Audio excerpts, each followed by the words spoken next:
আমার সন্তান এত একটা কষ্ট লাগতেছে এখন মনের ভিতরে, চোখ দিয়ে পানি না রক্তে চলে আসার কথা। মানে কি বলবো, মানে আমি ভাষা দিয়ে প্রকাশ করতে পারতেছি না। এই যে দেখেন, এদিকে আসো। আমি কি তোমার বলছি এই কাজ করার লাগে? না, হ্যাঁ, না, তুই এই কাজ করতে গেলে এলা এটা সবাই মিলে এমনি।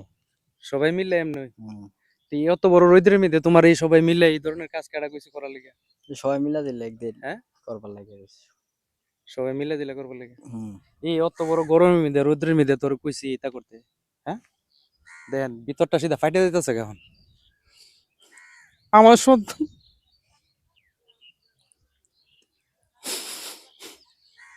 তোর আমি কইছি তা করতে? হ্যাঁ,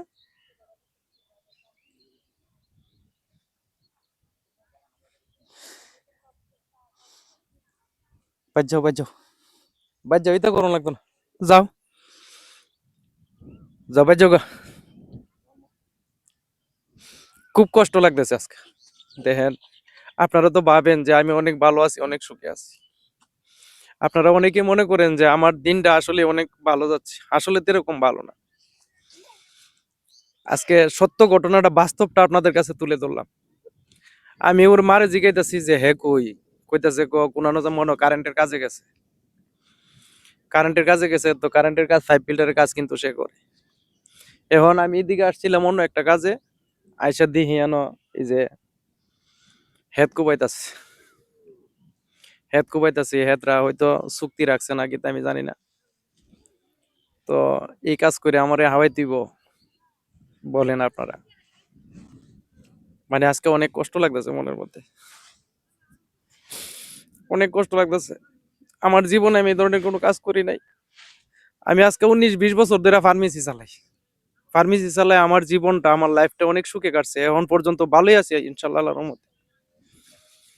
তো তুই কেন এই কাজে আসবে?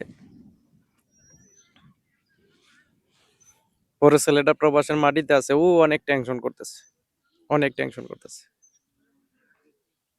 তো আমি আজকে মানে কথা বলার ভারসাম্য হারিয়ে ফেলছি, সত্য কথা যেটা হারিয়ে ফেলছি।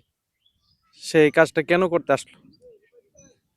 কাজ তো খারাপ না, কিন্তু এত মেহনত পরিশ্রমের কাজ, এত বড় রোদ্রের মধ্যে তুই কেন আসলি এনে?